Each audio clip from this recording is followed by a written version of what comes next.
दोस्तों, जब सफलता का एक मार्ग बंद हो जाता है तो दूसरा अपने आप खुल जाता है। इसलिए लक्ष्य चाहे कितना ही कठिन क्यों ना हो, लेकिन हमें उससे घबराना नहीं चाहिए। आपके जीवन से जुड़ी कोई भी बाधा जितनी बड़ी होगी, यकीन मानिए उसके पीछे एक सुनहरा अवसर भी उतना ही बड़ा होगा। तो चलिए जानते हैं गौतम बुद्ध की इस प्रेरक कहानी के माध्यम से कि सफलता के मार्ग पर बाधाएं क्यों आती है। बहुत समय पहले की बात है। महात्मा बुद्ध एक गांव से होकर गुजर रहे थे। उस गांव में एक तालाब था। महात्मा बुद्ध और उनके सभी शिष्य तालाब के पास आकर रुक गए। तभी वहां एक वीर नाम का लड़का अपनी मां के साथ पानी भरने आया। वीर की नजर महात्मा बुद्ध पर पड़ी। वीर महात्मा बुद्ध को पहले से ही जानता था।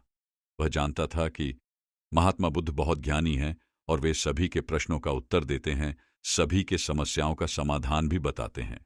वह उनके पास गया और बोला, हे महात्मन, मैं बहुत कुछ करना चाहता हूं, लेकिन जब मैं कुछ करने का प्रयास करता हूं तो मैं उस कार्य को पूरा नहीं कर पाता हूं।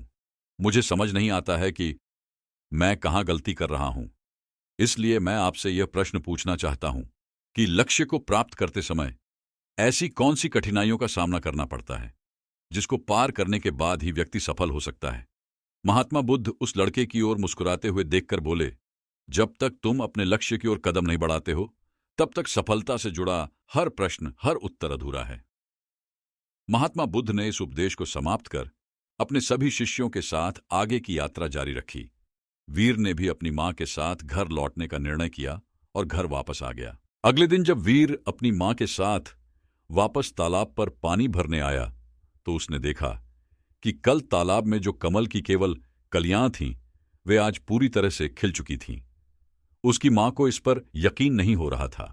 उसने अपनी मां से कहा, बेमौसम इतने सारे फूल का एक साथ खिलना, ऐसी घटना तो मैंने आज तक नहीं देखी। ये सब महात्मा बुद्ध के यहां आने के कारण हुआ है, अर्थात यह उनका ही प्रभाव है।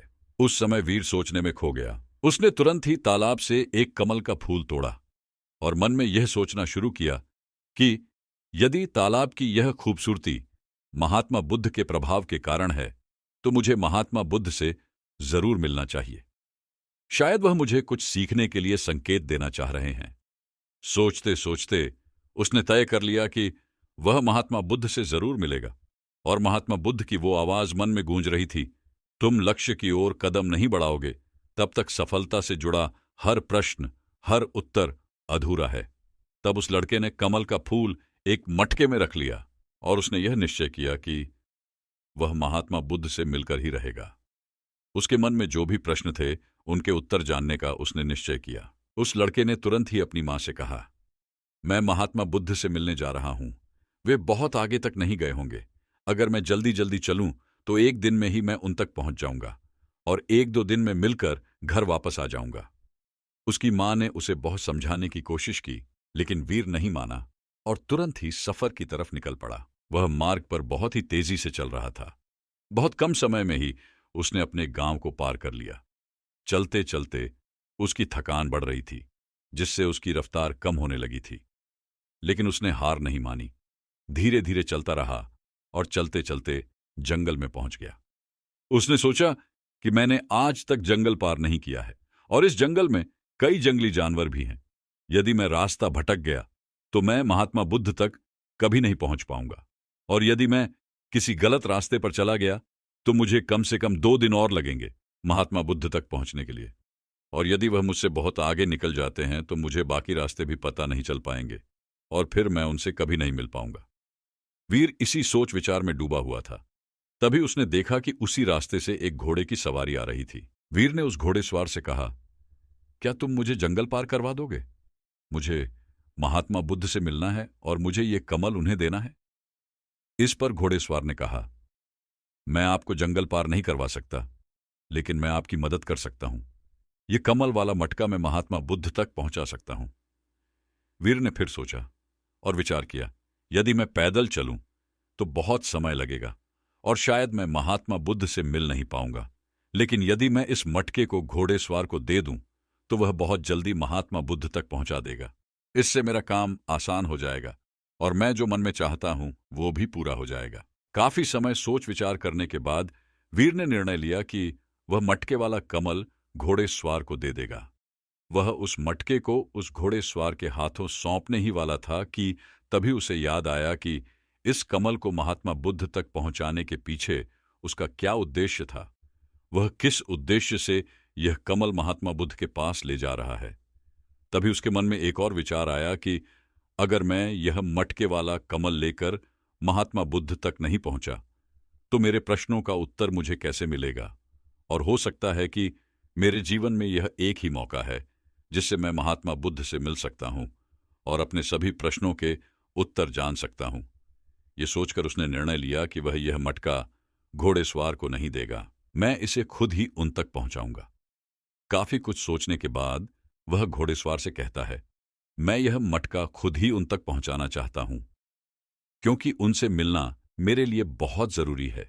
मेरे मन में कई प्रश्न हैं जिनके उत्तर मुझे उनसे जानना है, इसलिए मैं यह मटका खुद ही उन तक ले जाऊंगा। आपका बहुत बहुत धन्यवाद, आपने मेरे लिए इतना समय निकाला। कृपया मुझे आगे का रास्ता बता दीजिए, मैं उसी रास्ते से चला जाऊंगा। घोड़ेस्वार ने उसे आगे का रास्ता बता दिया तो वह उसी रास्ते पर चलने लगा। अब शाम होने ही वाली थी और उसके मन में अनेक सवाल उठने लगे। शाम के समय अगर वह जंगल में भटक गया तो क्या होगा? महात्मा बुद्ध से कैसे मिल पाएगा? और अगर मिल न पाया तो क्या उसकी यात्रा बेकार हो जाएगी? ऐसे सोचते हुए उसे पछतावा होने लगा। वो मन ही मन खुद को कोसने लगा और कहने लगा, शायद अच्छा होता अगर मैंने इस मटके को उस घोड़ेस्वार को सौंप दिया होता। इससे कम वह महात्मा बुद्ध तक पहुंचाकर वो अपने घर भी लौट जाता। वीर के मन में तरह तरह के विचार घूम रहे थे कि ऐसा होता तो क्या होता, वैसा होता तो क्या होता, अगर रास्ता भटक गया तो क्या होगा। जब वीर की नजर कमल की ओर पड़ी तो उसे महात्मा बुद्ध की याद आई। महात्मा बुद्ध के चेहरे पर उसने एक ठहराव और अप्रतिम शांति देखी थी। उनकी मुस्कान ने उसमें प्रेरणादायक ऊर्जा का संचार किया था। उसने समझा कि उसकी यात्रा का उद्देश्य न केवल महात्मा बुद्ध से मिलना है बल्कि उनसे बहुत कुछ सीखना भी है। उसके मन में महात्मा बुद्ध से मिलने की तीव्र इच्छा फिर से जागृत हो गई और वह अब निश्चित था कि वह अपने मार्ग पर आगे बढ़ेगा। जब उसने जंगल की सीमा को पार कर लिया तो उसने महसूस किया कि जब जब वह अपने उद्देश्य को याद करता है तो रास्ते की मुश्किलें कम होती जा रही थीं। यह घटना सिर्फ उस लड़के की कहानी नहीं है बल्कि यह हर व्यक्ति के साथ होती है। जब हम अपने उद्देश्य को याद रखते हैं तो हमारे मार्ग में आने वाली रुकावटें छोटी पड़ जाती हैं और हम उन्हें आसानी से पार करके अपने लक्ष्य की ओर बढ़ते हैं। इसके बाद उस लड़के को यह एहसास हुआ कि उसे अपना उद्देश्य याद रखना है और धीरे धीरे आगे बढ़ते रहना है। उसने सभी चिंताओं को छोड़ दिया और आगे बढ़ता गया। हालांकि चलते चलते वह काफी थक चुका था और जब उसने जंगल को पार किया तो उसे एक छोटी सी कुटिया दिखाई दी। उस कुटिया में एक सुंदर स्त्री रहती थी। वह लड़का थक चुका था और जोरों की प्यास महसूस कर रहा था। वह कुटिया में चला गया और वहां पर उस स्त्री से पानी मांगा। उस स्त्री ने वीर को पानी पिलाया और उसे पूछा वो इस तरह क्यों भटक रहा है। तो वीर ने उत्तर दिया कि वो महात्मा बुद्ध के ज्ञान की अभिलाषी है और वो उनसे मिलना चाहता है। तभी उस स्त्री ने उसे पूछा, आखिर तुम महात्मा बुद्ध से मिलना क्यों चाहते हो? तब वह लड़का कहता है, मेरे मन में बहुत सारे प्रश्न हैं जिनका उत्तर जानने के लिए मैं उनसे मिलने जा रहा हूं। वीर वहां से आगे चला गया। वह सोच विचार करते हुए आगे बढ़ रहा था। तभी मार्ग में एक बुजुर्ग आदमी से मिला। उसने बुजुर्ग से पूछा, बाबा, क्या आपने इस मार्ग से महात्मा बुद्ध को जाते हुए देखा है? पिछले गांव में किसी ने बताया कि वह इसी मार्ग से आगे बढ़े थे। क्या आप बता सकते हैं वह किस तरफ गए हैं? उस बुजुर्ग व्यक्ति ने उसे कहा, तुम्हें कोई गलतफहमी हुई है। इधर से कोई भी आर्षि मुनि नहीं गए हैं। हो सकता है कोई और मोड़ हो जिस पर तुमने ध्यान नहीं दिया हो और उस रास्ते से वे मुनि चले गए हों। यह सुनकर वह घबरा गया। अभी कुछ ही घंटे पहले ही उसने उस बस्ती को पार किया था। अगर वह वापस गया तो काफी समय लग जाएगा और अंधेरा भी होने को है। उसके रहने के लिए कोई जगह भी नहीं है और ना ही उसके पास कुछ खाने के लिए बचा है। इससे उसकी पूरी यात्रा बेकार हो जाएगी। वह बार बार केवल एक ही बात सोच रहा था, आखिर मुझे वह क्यों नहीं दिखाई दिया? मैं बार बार एक ही गलती क्यों करता हूं? मुझसे इतनी बड़ी गलती कैसे हो गई? वह सर पकड़कर वहीं बैठ गया। कुछ देर तक तो उसे कुछ समझ नहीं आ रहा था। वह एक पेड़ के नीचे बैठा हुआ था। तभी उसने देखा कि कुछ जानवर नदी से पानी पी रहे थे। ये सब देखकर उसे याद आया कि जब वह पहली बार महात्मा बुद्ध से मिला था तो वह पानी के पास मिला था और महात्मा बुद्ध के साथ उनके कई शिष्य भी थे। सभी को पानी की जरूरत तो पड़ेगी ही। इस बात पर उसे तुरंत यह समझ में आया कि बुद्ध भी उसी रास्ते से भ्रमण कर रहे होंगे।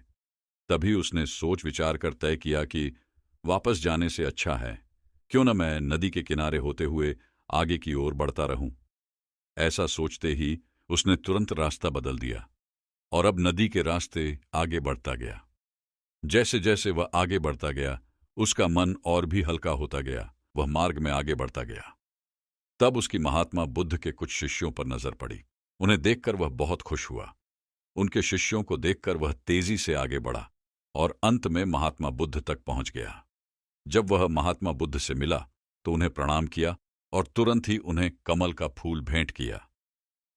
महात्मा बुद्ध उस कमल के फूल को अपने हाथों में लेते हुए बोले, बहुत सुंदर, यह कमल पूरी तरह खिल चुका है। 2 दिन पहले ही तुमने मुझसे पूछा था कि लक्ष्य को पार करने के लिए कौन सी कठिनाइयों को पार करना पड़ता है। तुम्हारा यह धैर्य और मुस्कान देखकर लग रहा है तुमने रास्ते में बहुत सारे अनुभव को इकट्ठा करके अपने जीवन रूपी पुस्तक में संजो कर रख लिया है। इस पर वीर ने रास्ते में घटित सारी बातें महात्मा बुद्ध को बता दी। तब महात्मा बुद्ध बोले, मैं तुम्हारे सारे सवालों का उत्तर दूंगा। तब बुद्ध कहते हैं, बिना कोशिश के हर चीज अधूरी है। जब इंसान किसी लक्ष्य को प्राप्त करने के लिए रास्ते पर चलता है तो सबसे पहले अपने अनुभव से ही सीखता है। जब धीरे धीरे उसकी बुद्धि बढ़ने लगती है तो वह दूसरों के भी गलतियों से सीखने लगता है। हर लक्ष्य को हासिल करने में कुछ चुनौतियां आती हैं और इनका समाधान करने के बाद ही हम अपने लक्ष्य तक पहुंच सकते हैं। अगर तुमने उन चुनौतियों का सामना कर लिया तो तुम अपने लक्ष्य को हासिल कर लोगे। तुम जैसे कि यह कमल का फूल मुझ तक पहुंचाना चाहते थे और तुम्हारा उद्देश्य भी यही था और तुमने यह समझ लिया था कि इस फूल को मुझ तक पहुंचाने के पीछे तुम्हारा वास्तविक उद्देश्य क्या था। हर बार जब तुम इस फूल को देखते थे तो तुम्हें तुम्हारा उद्देश्य याद आ जाता था। तुमने अपने अनुभव से सीखा कि मंजिल तक कैसे पहुंचा जाए। जब हमारे रास्ते में तरह तरह की रुकावटें उत्पन्न होती हैं तो हमारा मन बाधित होने लगता है और हम अपने लक्ष्य से भटक जाते हैं। लेकिन जब हम अपना सारा ध्यान रुकावट से हटाकर अपने उद्देश्य पर लगाते हैं तो सारी रुकावटें खुद ही छोटी लगने लगती हैं और हम आसानी से पार करते जाते हैं। शुरुआत में सभी की यही समस्या होती है। वह नहीं समझ पाते हैं कि उन्हें जीवन में सफल होना आवश्यक क्यों है, क्यों वह कुछ करना चाहते हैं। उनके सामने बहुत सारी परेशानियां आती रहती हैं और वे उन परेशानियों के सामने हार मान लेते हैं। लेकिन जैसे जैसे आप आगे बढ़ते हैं और अपने लक्ष्य के प्रति पूर्ण रूप से समर्पित होते हैं तो सफलता की ओर बढ़ना आसान हो जाता है। हमारा लक्ष्य हमेशा आंखों के सामने होना चाहिए ताकि हमें निर्णय लेने में आसानी हो।